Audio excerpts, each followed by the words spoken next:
Hola, mi nombre es Carla Flores y en esta sesión me gustaría revisar con ustedes el contexto histórico del texto bíblico, así como algunas características de los libros, del idioma, de la composición en sus diferentes dimensiones también estructurales, para comprender un poco más el artículo que ustedes leyeron sobre la pluralidad que hay en el judaísmo en la época contemporánea. Eh, en gran medida, esta pluralidad se explica desde los orígenes mismos del pueblo de Israel. Entonces, por eso es necesario hacer una revisión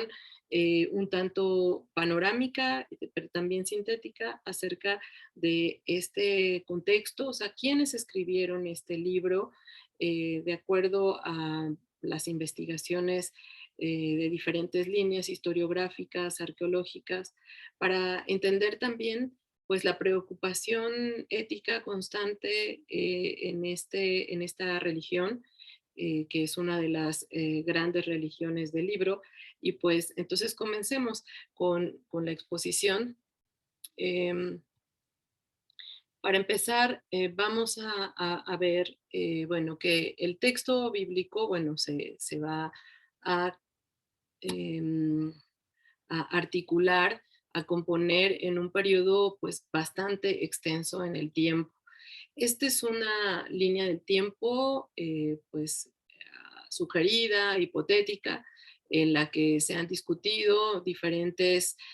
asuntos de filología, de historia, de revisión del canon en diferentes también periodos y listas. Y bueno, podemos pensar entonces que el origen de la Biblia y algunos de sus relatos pueden situarse en el periodo del Bronce Medio. Es una tradición oral que se va a ir alimentando, nutriendo, cambiando, porque así es la tradición oral. Hay una base, digamos, un tanto fija, pero hay detalles que se van enriqueciendo, que se van transformando de acuerdo a las necesidades del escucha, del público. Y bueno, como ustedes verán, estos grandes bloques de color tienen que ver con los periodos de conquista y de dominación, en los que en varios de ellos el pueblo de Israel va a tener que tomar una posición muy específica para distinguirse del resto de los pueblos que lo rodean, de aquellos también pueblos o civilizaciones que los han dominado. Y esta condición de servidumbre, de alguna manera los lleva a, como les digo, a acentuar a aquellas características que los hace un pueblo. Entonces, varios de los momentos importantes en la composición bíblica se explican en gran medida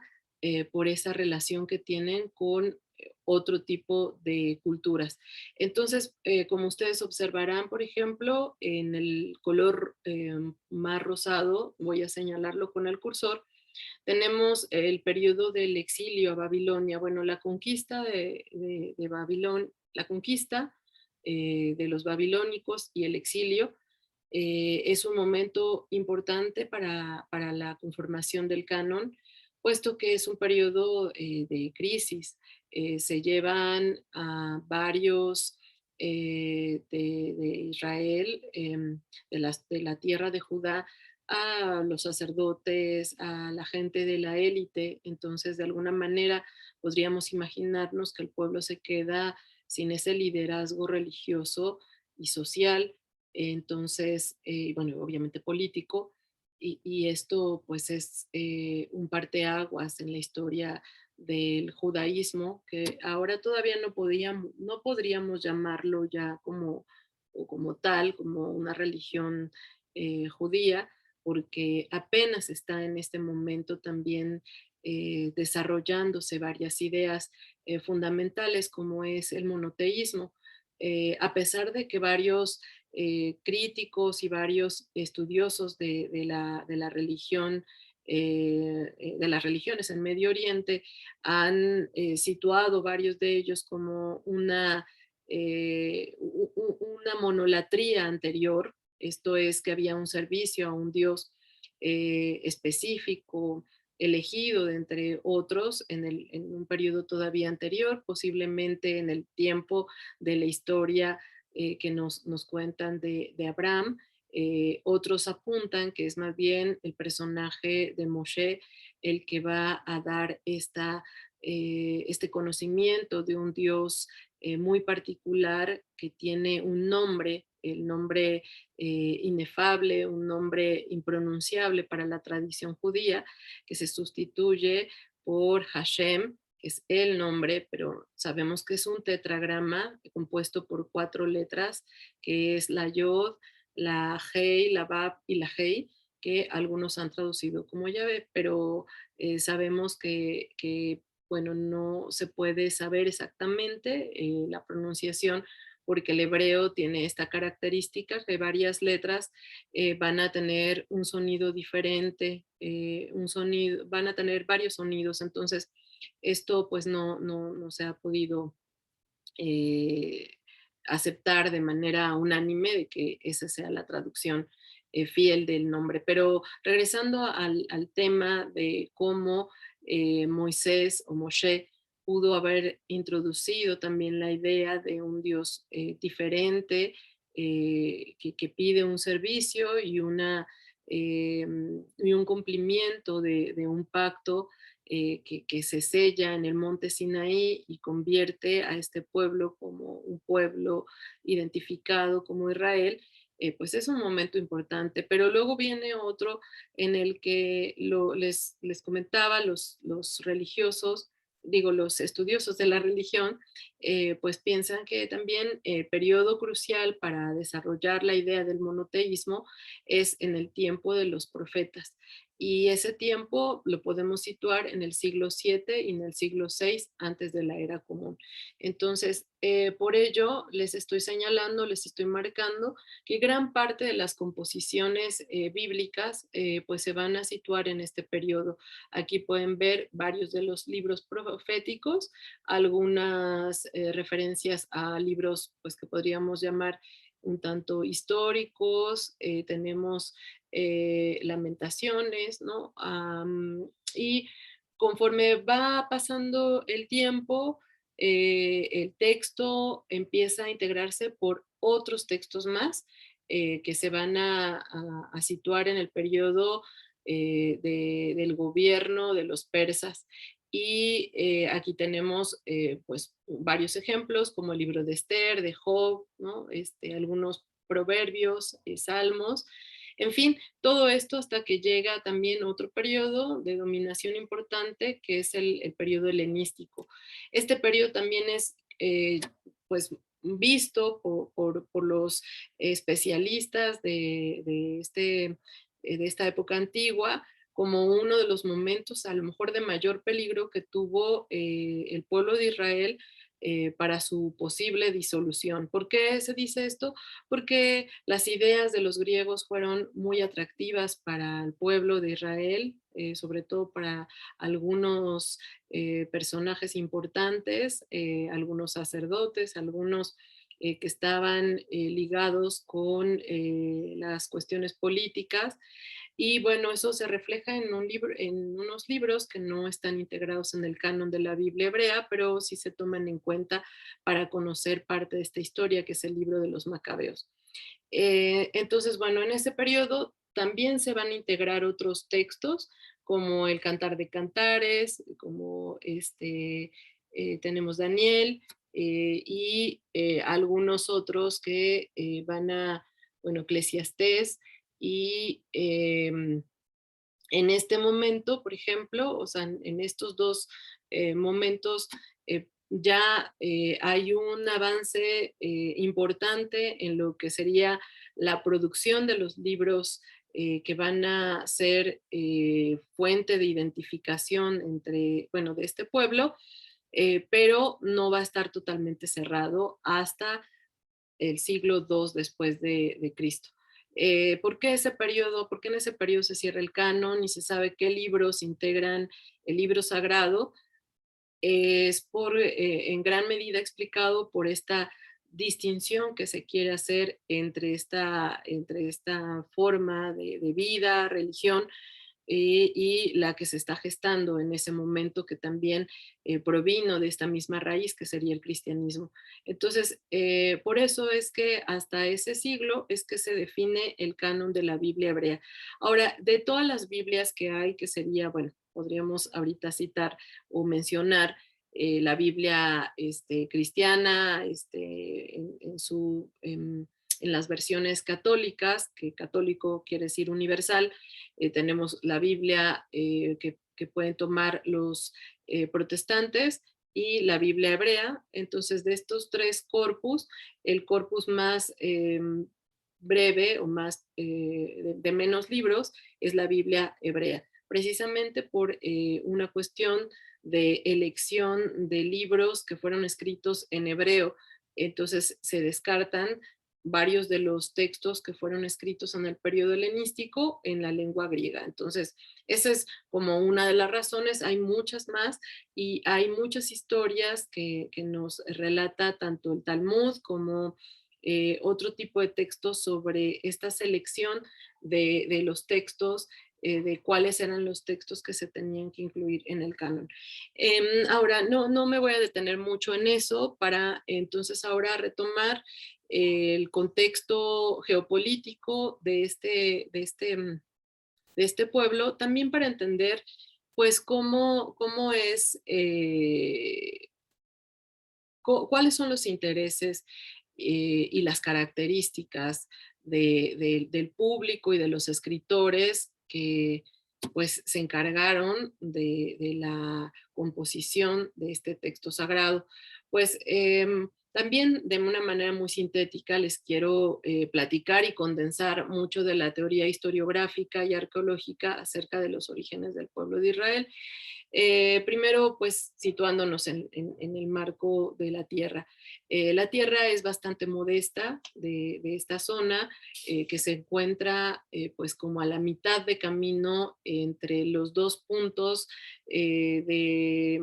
los dos puntos extremos de la media luna fértil, que está en medio, bueno, que está en el Medio Oriente. Esta media luna fértil es Egipto conectándose con lo que sería Mesopotamia. Y bueno, estas dos civilizaciones fueron muy prósperas porque contaban con una irrigación constante del agua y permitía un desarrollo de la agricultura y bueno, también un desarrollo importante en las cuestiones culturales y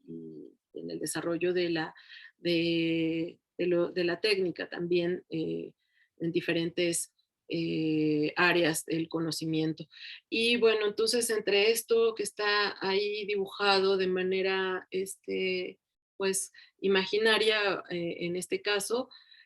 tenemos esta tierra que es la tierra de Israel, que es bastante, les digo, modesta, porque no cuenta con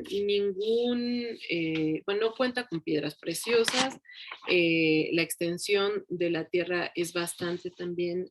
pequeña. Mide, de acuerdo a lo que nos da Mario Liberani, nos dice que si acaso son 200 kilómetros de largo y 80 de ancho,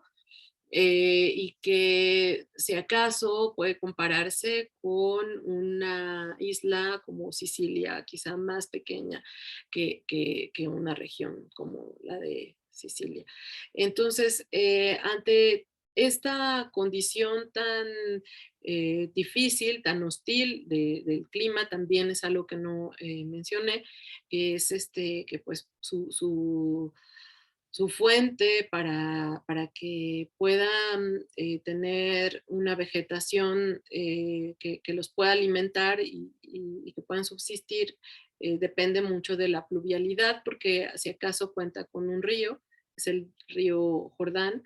y bueno, entonces esto también convierte a la zona en una zona bastante difícil para poder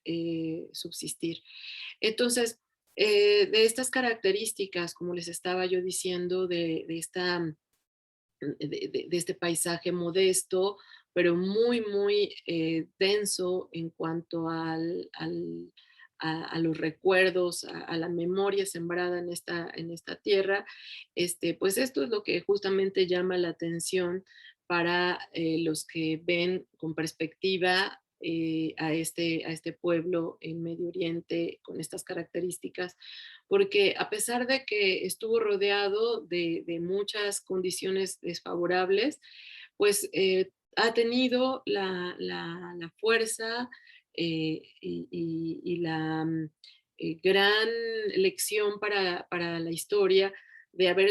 sobrevivido en comparación a estas dos grandes potencias que lo rodeaban. Sobrevivió precisamente gracias a este amor por el libro, diría yo en mayúsculas. Ustedes conocen la palabra Biblia, que viene del griego, ta Biblia, que quiere decir los libros, los libritos. Y bueno, esta manera de llamar a estos textos se debe a una traducción que se le llama la Septuaginta, que se hizo en el siglo III antes de Cristo. Pero en la tradición judía no tenemos estos nombres, sino tenemos un nombre compuesto por tres palabras. Es un acróstico que se dice Tanaj. Tanaj, Tanaj está integrado por tres palabras, que es Torah, que viene de la raíz Jorim, que significa padres, y también es la raíz de maestros. Luego tenemos Nevi'im, que serían profetas, y luego Ktubim, que son escritos. Bueno, como ustedes verán acá en la lista, se encuentran ahora sí que no, enlistados los diferentes libros que integran cada colección. De todas las Biblias que hay digamos, en la Biblia católica, la Biblia protestante y la Biblia hebrea es la que cuenta con el menor número de libros, cuenta con 24 libros. La decisión de integrar menos libros se debe a una convención que se va a situar en el siglo II después de Cristo, y ya les mencionaba yo que tiene que ver con estos intereses de crear comunidad, y en parte pues esto se logra a través de la lengua. Entonces todos estos textos están escritos en hebreo y además tienen algunas características muy específicas que de alguna manera le dan una unidad o le dan el carácter, pues, un estilo bastante reconocido de un corpus tan diverso. Sin embargo, también una de las características de la Biblia hebrea es que precisamente cuenta con versiones contrapuestas, con muchas voces integradas en el texto, y eso, bueno, también lo convierte como un rasgo distintivo de este texto. Entonces, bueno, después de haberles mencionado las condiciones materiales de esta tierra donde se produjo, donde se escribió la mayor parte de los libros que integran a la Biblia hebrea, ahora me gustaría hablar un poco más también sobre quiénes son estos escritores. Igual vamos a tratar de ser prudentes en las afirmaciones, porque mucho de lo que se ha dicho pues tiene que ver con hipótesis documentales, con hipótesis filológicas, literarias, comparativas con respecto a las religiones que rodeaban al pueblo de Israel. Pero bueno, considerando que ya tenemos un buen avance de estas investigaciones y también hasta arqueológicas, me gustaría comentarles así como a grandes rasgos cuáles han sido las afirmaciones de quienes integraron al pueblo de Israel y por qué decidieron hacer una nueva sociedad. Digamos que el pueblo de Israel se integra de un grupo heterogéneo de personas que van a pertenecer a diferentes ocupaciones y diferentes estamentos en la época desde el Bronce Medio hasta la época de hierro, que son periodos llamados así por la arqueología, en las que estos grupos, estas personas que se integran en esta tierra, como les decía, provienen de diferentes estamentos, diferentes ocupaciones o profesiones, por decirlo de alguna manera. Encontramos desde sacerdotes,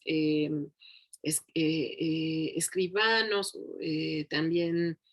pastores trashumantes, ¿no? Campesinos, etcétera. Es un grupo bastante heterogéneo que ante una crisis bastante fuerte de Levante, en ese periodo del Bronce Medio, se van a abandonar las ciudades palacio que estaban en la tierra de Canaán, que se caracterizaban por eh, un servicio, una especie de clientelismo hacia Egipto, por ejemplo. Y bueno, estas ciudades que ofrecían estos tributos de repente son desocupadas porque hay un periodo de crisis y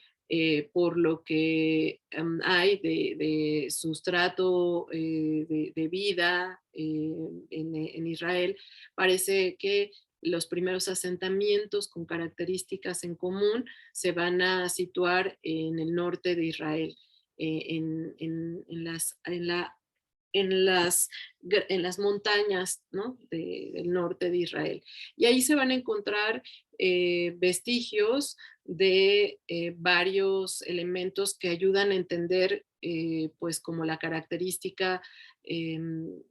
social de estos grupos. Y es que toda la parte eh, de los platos, de lo que sería, ¿cómo se dice? Bueno, de la cerámica de estas poblaciones era bastante modesta, todas eran iguales, no había como esta diferenciación o de ornamentos o de ciertas marcas que distinguiera que había, pues no sé, como eh, una jerarquización en entre estas familias. Bueno, se nota que no, que es una serie de familias que se integran como una tribu o como varias tribus se van a estar ahora sí que repartiendo en una especie de casas que se encuentran articuladas de manera circular para protegerse entre ellas con un patio interno para cuidar al ganado, y tienen estos recipientes que les estoy diciendo que son muy sencillos. No se encuentran como armas, por ejemplo, no se encuentran fortificaciones o murallas que los protejan, sino realmente son ellos mismos los que se están protegiendo entre sí como familias. Otra característica importante que nos señala Israel Finkelstein, por ejemplo, un arqueólogo muy importante de Israel, nos dice que de otras zonas de Canaán no se encuentran, por ejemplo, restos de cerdo. Entonces, ahorita nada más por mencionar estas dos características que les estoy diciendo de lo simple, de lo sencillo con lo que viven estas personas, aunado a esta dietética, nos lleva a pensar o imaginarnos que desde ese periodo, estas personas, estas familias están tratándose de distinguir y separar del resto de las costumbres que se realizaban en la tierra de Canaán. Bueno, entonces, aunando a esta breve descripción de cómo son esas familias, agrego otros elementos importantes que se han estudiado a partir también del texto bíblico, de lo que hay de evidencias materiales en la tierra y de los propios documentos también de otras culturas que mencionan al pueblo de Israel o que hay de alguna manera un guiño, una posible referencia a ellos, pues se menciona tanto a los Apiru o Abiru en los documentos de Tel el Amarna, en los que se habla de una especie de forajidos, de gente que no se adapta al sistema de dominación egipcia y pues es un tanto temida este grupo, que no se menciona como un grupo con una característica digamos, de tipo como un pueblo, sino más bien se relaciona con una condición social. Y bueno, estos apiru o abiru se ha relacionado con por la raíz a eber, que es cruzar, y a avirá, por ejemplo, que es transgresión, como si fuera esta referencia a los primeros hebreos, ¿no? Abraham, o sea, tiene que cruzar el río y por eso es como esta referencia, este gentilicio, ¿no? De hebreo, este cruzar, pero también en esta construcción del idioma hebreo tenemos que la raíz de transgresión, les decía, es abiru, perdón, es avirá. Y entonces se parece mucho a estos Abura, perdón, a eh, a estos nombres de los Apiru. Y bueno, entonces esta idea de rebelión, de subversión,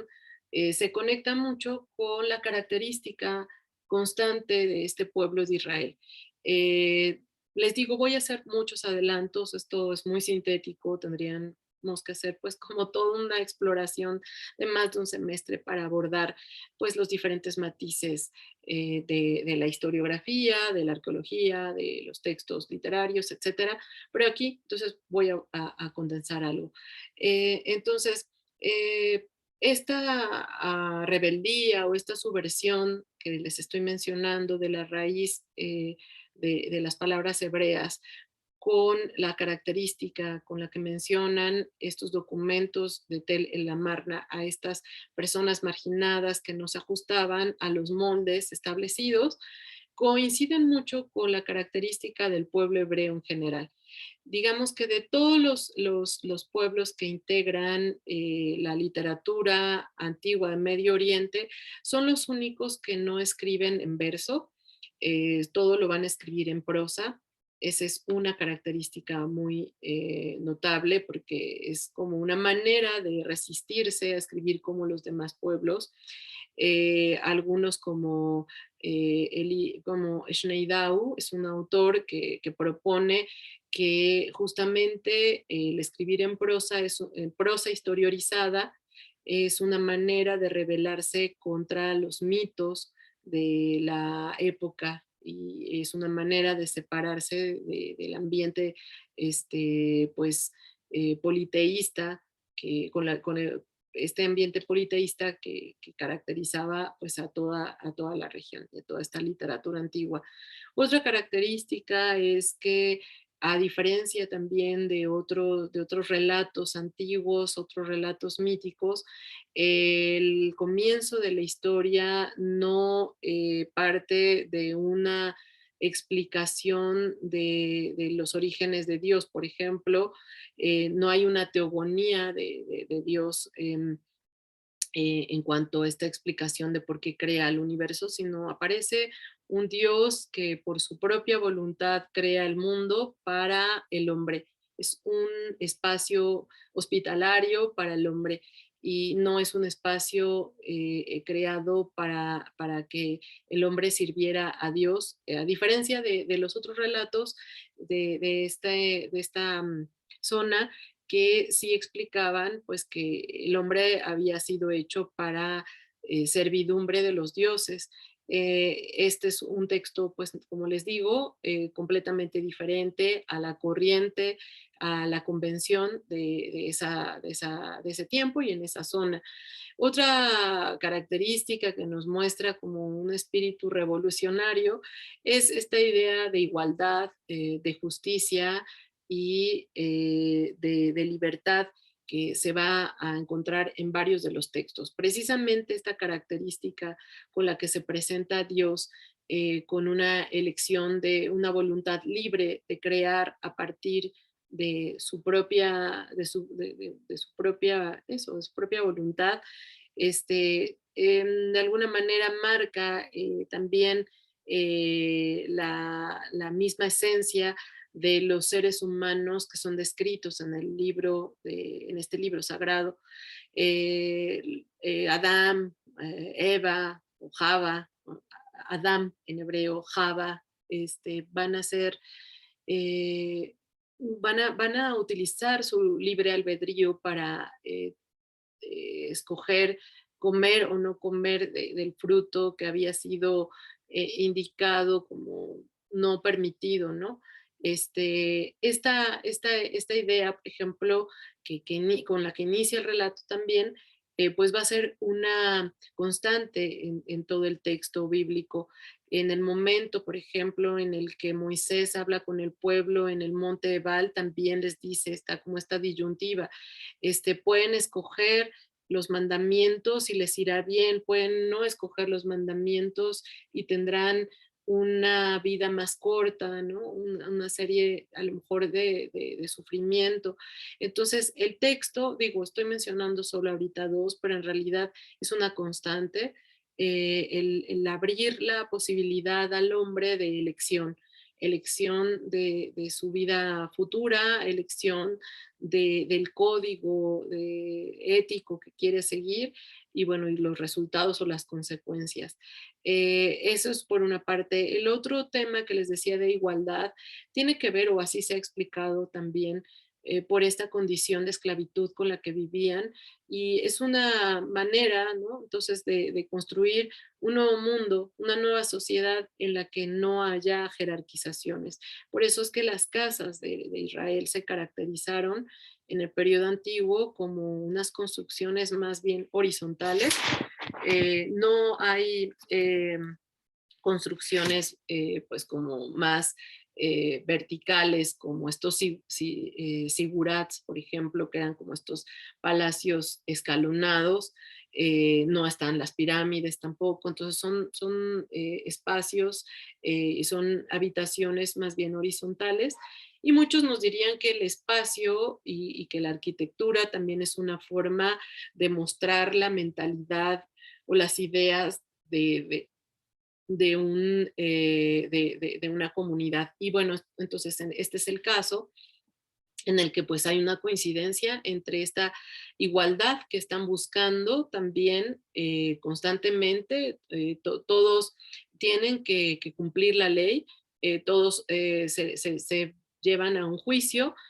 con las mismas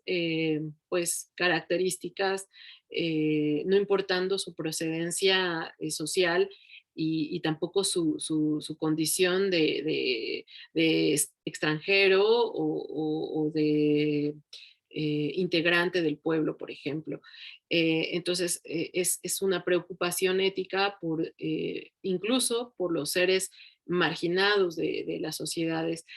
como serían las viudas, los huérfanos y los extranjeros. Y este cuidado por los extranjeros también nos habla pues de esta experiencia radical que se va a contar en el libro de Shmot, en el libro de Éxodo, en la que el pueblo de Israel sale de una tierra de esclavitud para formar otro pueblo, bueno, un pueblo libre. Y bueno, esto les digo entonces también, vamos a verlo de manera repetitiva en varios textos, esta preocupación por esa igualdad y libertad. Y bueno, ya también esta igualdad de alguna manera también se refleja incluso, bueno, en frases como esta que viene del Talmud, que dice: las palabras de los unos, las palabras de los otros son palabras del Dios vivo. Esta apertura a la interpretación de la palabra divina es también una constante, pero no solamente del periodo talmúdico, sino también del periodo bíblico, porque los textos están redactados de una manera muy plural. Voy a explicar también muy a grandes rasgos, y si tienen alguna pregunta en nuestra videoconferencia podemos abordar el tema. En el texto bíblico tenemos 5 tipos de narradores que nos muestran una pluralidad de las acciones y bueno, hay una focalización distinta en cada narrador. Hay un narrador omnisciente, hay un narrador o sea, que sabe cómo se siente Dios. Hay un narrador un tanto más distante que nos describe los sucesos como si hubiera una escena panorámica. Hay un narrador muy culto y que tiene información muy precisa de la tierra, de los ríos, de las coordenadas, nos dan precisiones muy ahora sí que detalladas. Hay otro tipo de narrador que es más neutral y así, bueno, podría yo irles diciendo, pero el punto importante de esto no es solamente identificar distintos narradores, sino entender que en la Biblia hay un gusto, hay una insistencia de contar la historia de manera bastante honesta o franca. Esto es que, a diferencia, por ejemplo, de la literatura grecolatina o de los mitos clásicos en los que se exalta mucho a los héroes que casi no tienen errores, son bastante fuertes, valientes, tienen características pues casi sobrehumanas. Los personajes bíblicos van a ser, al contrario, bastante humanos, muy cercanos a nuestros errores. De hecho, varios autores como Auerbach o como Heschel dicen, bueno, la Biblia aborda los temas más cotidianos que suceden en una casa, todos los problemas que pueden encontrarse en una familia. Y esta sencillez también en el relato, pero también esta franqueza de hablar desde diferentes puntos de vista, nos lleva a esta característica que va a ser muy notoria a través de toda la historia del judaísmo, y es esta pluralidad y apertura a las distintas voces que conforman Israel. O sea, es una religión que no va a tener una única visión, que no va a tener una única historia, sino que va a tener varias resoluciones a un problema. Es más, también algo característico es esta búsqueda del diálogo o del duólogo, como lo llama Shimon Bar Efrat, que es un estudioso de la literatura bíblica, que nos dice, en la Biblia se genera un duólogo, una, es un encuentro, una conversación entre dos personas en las que hay una transformación de una realidad a partir de ese diálogo. Está, pensemos, ¿no? Dios hablando con Adán, Dios hablando con Abraham, Abraham hablando con Dios, y se transforman y se modifican ciertas decisiones. Hay muchos otros personajes que podría yo citar, porque casi todo el tiempo hay diálogos, hay duólogos en la Biblia, y esto nos lleva a pensar este espacio hospitalario que siempre ha querido el judaísmo en su historia, como esta posibilidad de estar, de estar en el mundo, en un mundo pues como más justo, en un mundo más libre, en un mundo en el que se puedan integrar los diferentes estratos, ¿no?, sociales, los diferentes elementos también, incluso de ciertas costumbres, por decirlo, y esto nos lleva también pues a una paradoja o a un cuestionamiento, porque podríamos decir, bueno, un pueblo tan plural un pueblo tan plural como es el pueblo judío,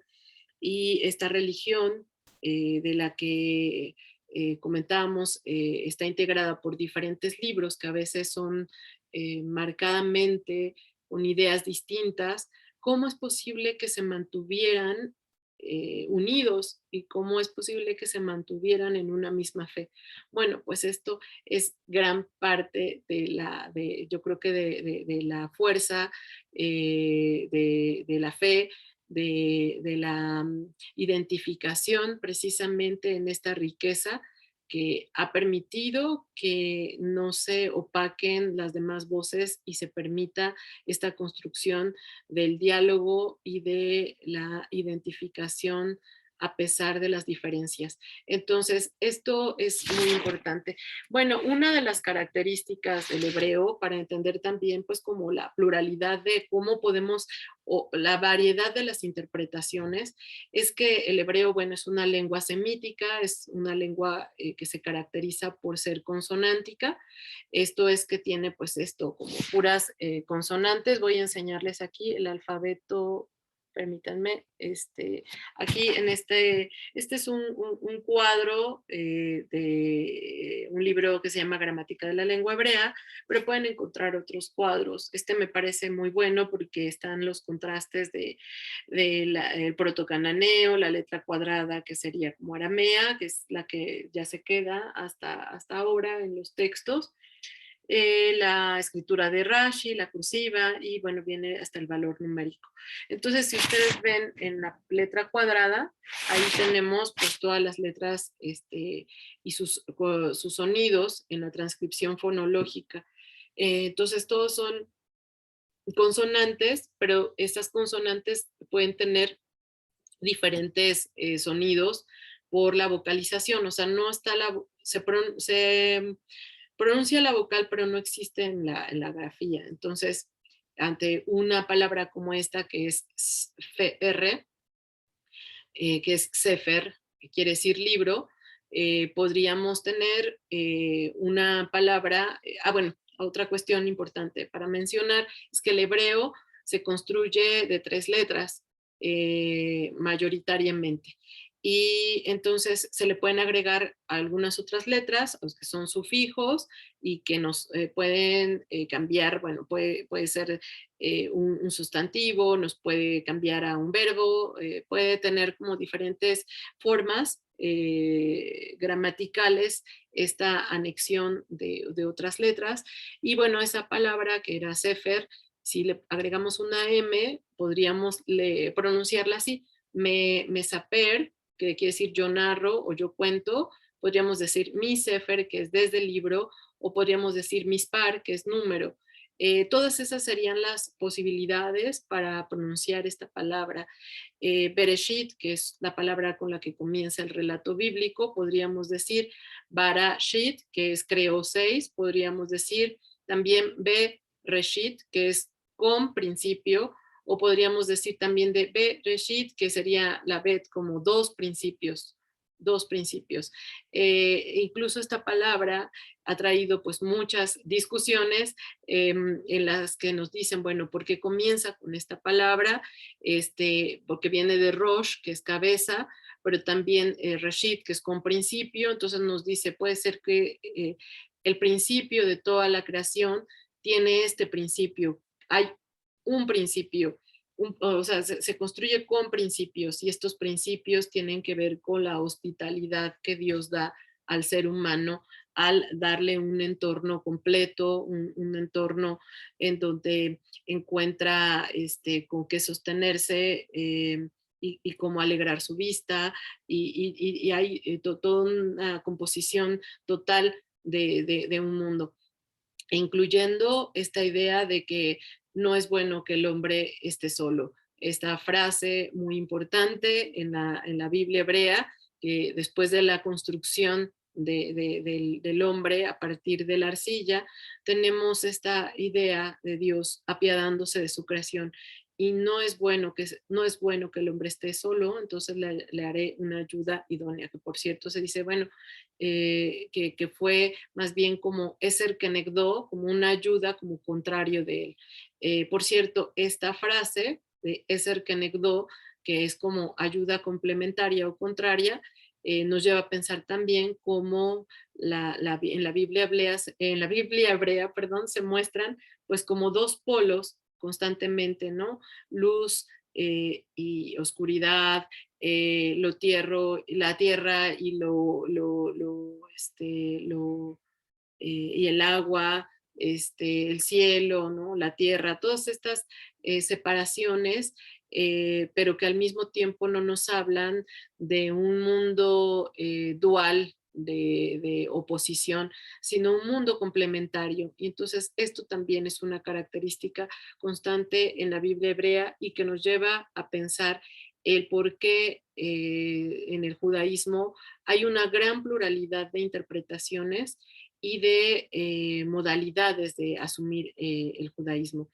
Otra característica que me gustaría mencionar de la Biblia hebrea para ver su complejidad y por qué hay tantas interpretaciones, aparte de esta cuestión de una palabra que nada más mencionamos, pero ya ustedes imagínense en su contexto, es mucho más complejo, porque hay palabras, por cierto, que ustedes podrían decir, el contexto te dice cómo tomar la palabra. No, resulta que varias de estas posibilidades de traducción, todas pueden quedar en esta frase. Entonces, sí es mucho más complicado de lo que nosotros también podríamos pensar para saber cómo se traduce una palabra o cómo verla en ese contexto. Otra característica de la Biblia hebrea es que cuenta solamente con dos tiempos verbales, que sería el tiempo futuro, que sería imperfecto, y el tiempo pasado, que es perfecto, porque ya se realizó la acción. Entonces, no hay una idea del presente, sino hay modos de las acciones también, pero son solo esos dos tiempos verbales. Y aquí lo extraño para nuestro pensamiento es que el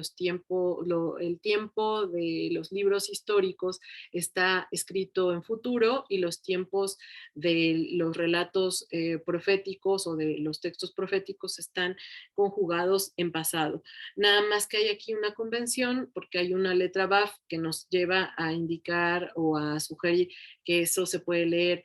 como si fuera en pasado, como Vayomer Elohim y Hille Or, Valleji Or, y dirá Elohim, será la luz y la luz será, sería la traducción literal, pero bueno, sabemos por nuestras traducciones al español que lo dejan como, y dijo Dios, sea la luz y la luz fue hecha, pero en realidad el texto entonces mantiene hasta cierto punto una bidimensionalidad del tiempo, y es que en esta idea de que y Dios dirá, será la luz, tiene implícita la idea de que el mundo puede seguir siendo construido constantemente cada vez que abrimos los ojos, y por eso es que en esa lectura y en esa vigencia del día a día, el judío cuando reza, cuando lee la Torá, es como si estuviera escuchándola por primera vez. Esto es algo importante y que se va a entender también en nuestra clase cuando veamos, bueno, los ritos, los ritos y los rezos que componen que se han integrado pues a la religión judía. Pues estos son algunos de los rasgos que quería yo compartir con ustedes para que fueran compenetrándose todavía más en este mundo del texto de la Biblia hebrea. Y bueno, me falta añadir algunos elementos más de cuestiones más de la materialidad, pero bueno, eso quizá lo podemos retomar eh, en, en la sesión que tendremos de manera sincrónica. Pues gracias por la atención y nos miramos pronto.